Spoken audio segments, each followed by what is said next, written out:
Hi friends, నమస్తే. ఇటీవల AR Rahman ఒక స్టేట్మెంటు ఇవ్వడం జరిగింది. ఇది బీబీసీ ఇంటర్వ్యూలో పాకిస్తాన్కి చెందినటువంటి ఒక వ్యక్తి ఇంటర్వ్యూ చేస్తుండగా బీబీసీకి ఆయన ఇచ్చినటువంటి ఇంటర్వ్యూలో నేను ముస్లిం కావడం వల్ల నాకు అవకాశాలు తగ్గిపోయినట్టుగా ఆయన మాట్లాడడం జరిగింది. అయితే సాధారణంగా ఆయన ముస్లిం అని అంతకుముందు తెలీదా భారతీయులకి? ఆయన ఎంతగానో ఆదరించారు.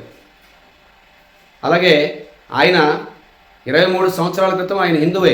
ఏఎస్ దిలీప్ కుమార్ అనే అతని పేరుని అతని నాన్నగారు చనిపోయిన తర్వాత వాళ్ళు కష్టాల్లో ఉండడం వల్ల ఒక సూఫీ మతానికి చెందినటువంటి వ్యక్తి వెళ్ళి మా మతాన్ని నమ్ముకుంటే మీకు కష్టాలు తీరిపోతాయని చెప్తే వాళ్ళ అమ్మ ఈయన ఇద్దరు మతం మారిపోయి ఇప్పుడు ముస్లిం అయిపోయిన తర్వాత ఆయన నేను ముస్లిం అని నన్ను ఆదరించడం లేదు, నాకు ఆపర్చునిటీస్ తగ్గిపోయాయని చెప్తున్నాడు.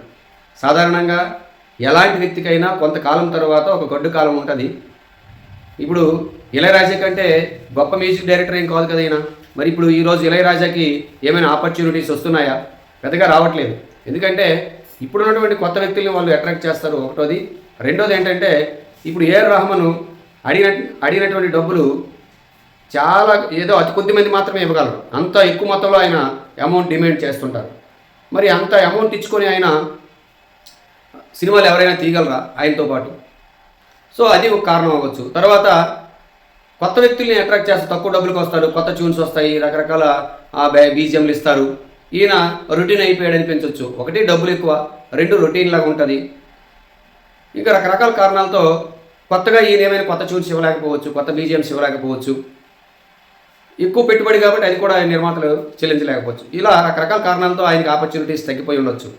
నిజంగా ఆయనని ఒక ముస్లింగా వివక్ష చూపించేలా ఉంటే ఆయన 1989లోనే ముస్లింగా మారారు. ఆ తర్వాత ఎన్ని సినిమాలు ఆయన తీశారు, ఆయనకి ఎన్ని అవార్డులు వచ్చాయి, అలాగే పద్మవిభూషణ్ లాంటి అవార్డులు కూడా ఇవ్వడం జరిగింది. ఇన్ని అవకాశాలు ఎలా వస్తాయి ఆయనకి? అలాగే తమిళనాడులో జోసెఫ్ విజయ్ ఆయన పెద్ద యాక్టర్ అయ్యాడు. అక్కడ ఉన్న వాళ్ళు క్రిస్టియన్స్ ఎంతమంది ఉన్నారు చెప్పండి? కానీ తమిళ్లో ఆయన రజనీకాంత్తో సమానంగా ఆయన బిగ్ యాక్టర్ అవ్వగలిగాడు. అంటే భారతదేశంలో హిందువులు మతంతో సంబంధం లేకుండా వాళ్ళని ఆదరించగలరు అని చెప్పడానికి ఈ రెండు ఉదాహరణలతో పాటుగా మరి బాలీవుడ్లో షారుఖ్ ఖాన్, సల్మాన్ ఖాన్, సైఫ్ అలీ ఖాన్, ఇలా అలాగే అమీర్ ఖాన్, వీళ్ళంతా కూడా బాగా షైన్ అయ్యారంటే కేవలం ముస్లింలు మాత్రమే వాళ్ళని ఆదరిస్తే అంత పెద్ద యాక్టర్స్ అయ్యారా? భారతదేశంలో 80% మంది హిందువులు ఉండగా ఒక ముస్లిం హీరోస్ నలుగురు, ఇంకా 2-3 ఉన్నారు. వాళ్ళంతా కూడా బాగా షైన్ అయ్యారంటే ఎలా అవుతున్నారు, ఎలా అయ్యారు? సాధారణంగా వాళ్ళకి ఏదో కొంత ఏజ్ ప్రభావం వల్ల కావచ్చు, కాలం ప్రభావం వల్ల కావచ్చు, వాళ్ళ టాలెంటు మరి ఇంకా ఎంతగా మించి వీళ్ళు ఇవ్వలేరని అనిపించడం వల్ల కావచ్చు, రకరకాల కారణాలతో వాళ్ళకి ఆపర్చునిటీస్ తగ్గిపోతాయి. ఇప్పుడు ఇళయరాజాకి ఆపర్చునిటీస్ రావట్లేదని ఆయన ఇళయరాజా ఏఆర్ రెహమాన్ లాగే ఎవరి మీదైనా ఏడ్చాడా? అలాగే బాలసుబ్రహ్మణ్యం మంచి సింగరే, కానీ ఆయనకి అంత అమౌంట్ ఇవ్వలేకో లేకపోతే ఇంకోటో కొత్త ట్యూన్స్ అదే కొత్త టోన్స్ వినిపిద్దామని అనిపించో మొత్తానికి కొత్త సింగర్స్ని తెచ్చి పాడించేవాళ్ళు. ఎందుకంటే వాళ్ళు తక్కువ డబ్బులకి పాడేస్తారు. కానీ బాలసుబ్రహ్మణ్యంకి చాలా ఆపర్చునిటీస్ తగ్గిపోయి చివరిలో ఎప్పుడో ఒక సాంగ్ ఇచ్చేవాళ్ళు అనమాట, ఎక్కడో. మరి అలాగని బాలసుబ్రహ్మణ్యం ఎవరి మీదైనా ఏడ్చాడా? ఏ ఇండస్ట్రీలోనైనా కొంతకాలమే వాళ్ళకి కొంత ఆదరణ ఉంటుంది. మరీ ఎక్కువ కాలం ఆదరణ ఈయన పొందుతున్నట్టే లెక్క. ఎక్కువ కాలం ఇప్పుడు మణిశర్మ ఉన్నాడు. మణిశర్మ ఒకప్పుడు మంచి మ్యూజిక్ డైరెక్టర్.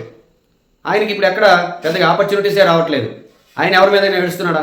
ఇటువంటి విధానం అనేది భారతదేశంలో ఉన్నటువంటి ఎక్కువగా ఎవరైతే మైనారిటీస్కి చెందినటువంటి మతస్థులు ఎవరైతే ఉన్నారో వాళ్ళు ఎంతో ఆదరణ పొందుతున్నప్పటికీ కూడా ఏదో కాలక్రమంలో వాళ్ళకి కొద్దిగా ఆపర్చునిటీస్ తగ్గేసరికి మతం పేరు పెట్టి ఇక్కడ వివక్ష చూపుతున్నట్టుగా చెప్పడం అనేది ఇది ఎంతవరకు సమంజసం?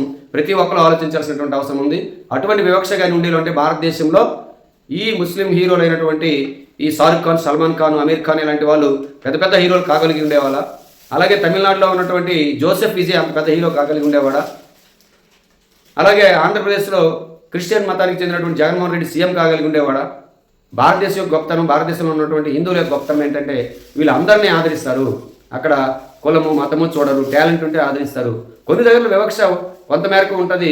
అది ఈ మతము ఆ మతం అని కాదు, వ్యక్తిని బట్టి ఉంటుంది అది. కాబట్టి ఇటువంటి కారు కోతలు ఎవరైనా కూస్తే మాత్రం ఖచ్చితంగా ఘాటైన సమాధానం ప్రజలందరూ ఇవ్వాల్సినటువంటి అవసరం ఉంటుంది. మీరు ఎంతవరకు ఆదరణ పొందారు చాలా ఎక్కువ డబ్బులు సంపాదించుకున్నారు. అందరితో పాటుగా మీరు కూడా మీ టైం అయిపోయినప్పుడు మీకు ఆధారం తగ్గిపోతుంటుంది, కామను. దాన్ని మీరు గ్రహించుకోవాలి. మణి శర్మ చాలా ఆధారం కలిగినటువంటి మ్యూజిక్ డైరెక్టర్. ఇప్పుడు ఎక్కడ కనిపిస్తున్నాడు?